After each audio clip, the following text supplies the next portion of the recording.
Non, l'extérieur peut être mauvais, mais je reste bon. C'est-à-dire, l'éducation peut m'enseigner des dérives, mais je reste moralement bon.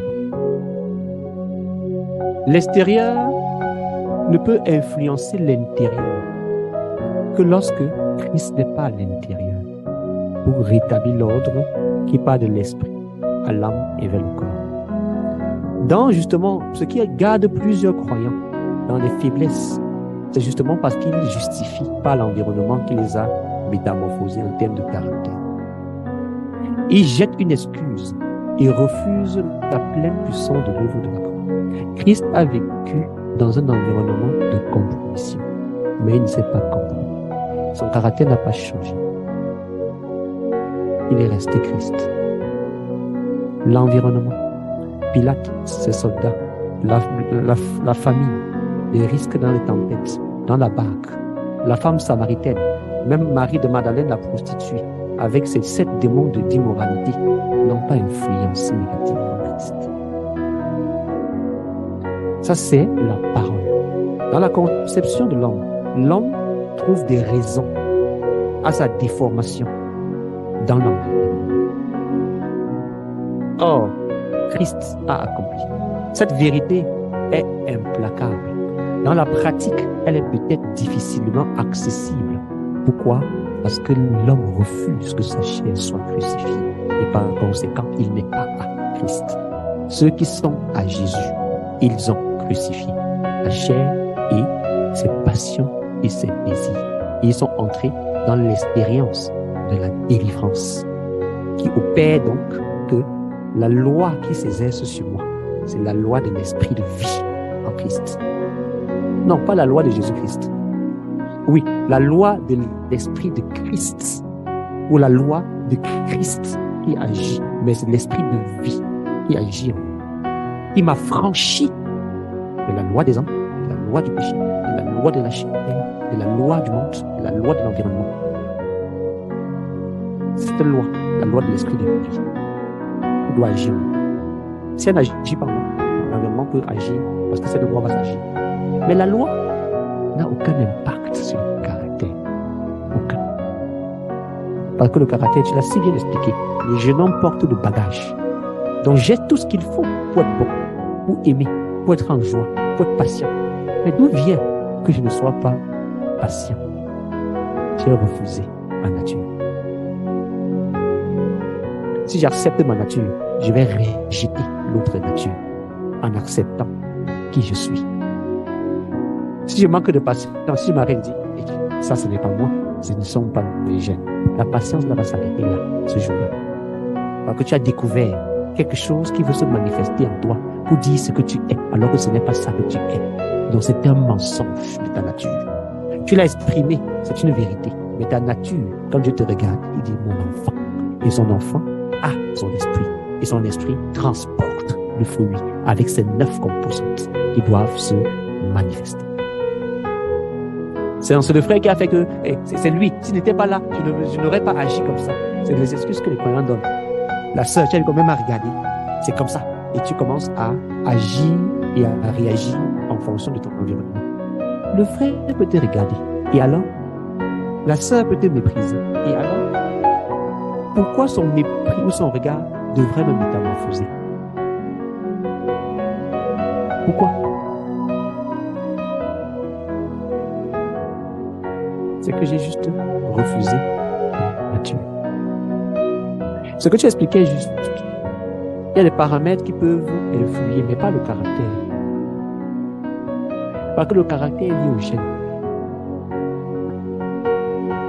Ça va changer les habitudes, ça va changer mon comportement, mais pas le caractère. Celui qui n'aime pas, l'environnement ne va pas l'amener subitement à aimer. Il va avoir un comportement qui change. Il va avoir des habitudes qui changent, mais son caractère, il produit des fruits. Les âmes gagnées ou le fruit de l'esprit de Dieu. Il ne va pas changer. Parce que la loi n'a pas d'impact sur le caractère. C'est lié dans ma nature. Je peux être maladroit, mais mes gènes font que je vais au ciel. Je ne vais pas au ciel parce que l'environnement m'a aidé, mais à cause de mes gènes. Donc parfois, les croyants ne savent même pas leur identité. Ils apprécient des non-croyants qui sont moraux plus que les croyants qui sont immoraux. C'est une erreur. Le non-croyant est moral. Mais ces jeunes disent qu'il va en enfer.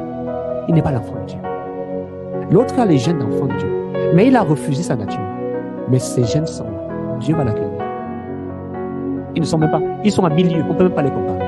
Ils sont dans deux royaumes différents. Ils ont deux pères différents. On regarde les hommes. D'abord pour qui ils sont. Enfants de Dieu ou enfants du diable. Maintenant, s'il est un enfant de Dieu, il doit connaître que Christ ne pêche pas. Et ceux qui sont en Christ ne pêchent pas. Et accepter que sa chair soit crucifiée. Et ainsi revêtir le caractère de sa nature, qui est le caractère de Christ. Ça réglera tous les petits mimimi qui entre les frères. Oh, tel ne veut pas, tel ne parle pas avec tel, tel est monté, tel est descendu, tel, oh, tu as vu comment il m'a vu, comment il m'a regardé. Ça réglera tout cela. Ça accélérera la maturité en tant que citoyen céleste. Et accélérera, comme le raccourci que j'ai pris, l'accomplissement des promesses par rapport à notre nature et notre état de maturité. Je voulais d'abord qu'on soit d'accord. Parce que quand on va aborder les séances à venir, ce ne sera pas magistral. Il faudra qu'on réagisse à Dieu et qu'on règle les affaires immédiatement en acceptant notre nature, notre identité, pour qui nous sommes.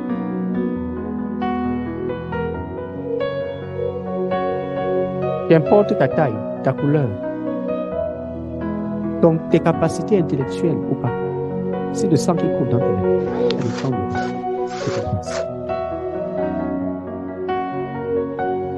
si le sang qui coule dans tes veines, c'est le sang du roi, toi tu es un prince, donc potentiellement un futur roi. Même si tu es malade, tu es fou. Même si tu es mongol. Même si tu es paralytique, et borgne, aveugle, et boiteux, bègue, muet, sourd, tu es un prince.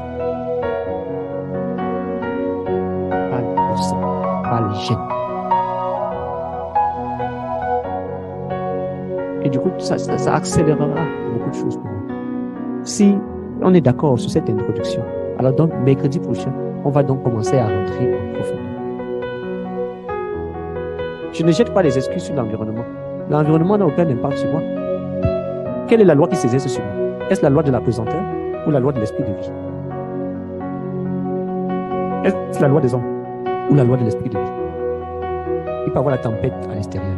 Je suis en paix à l'intérieur et j'impose la paix à l'extérieur de moi.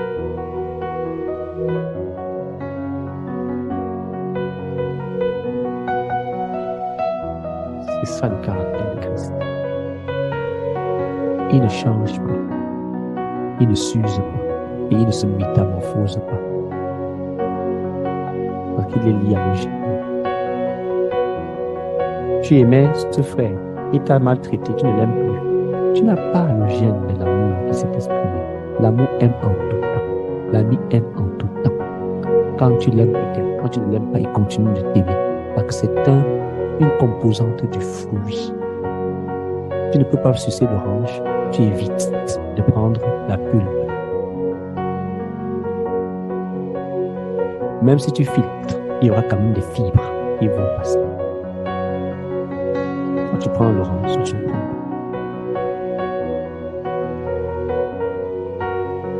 Tu dois rejeter le tort. Confronte ce que tu exprimes dans ta vie. Dissocie tes comportements. Dissocie tes habitudes.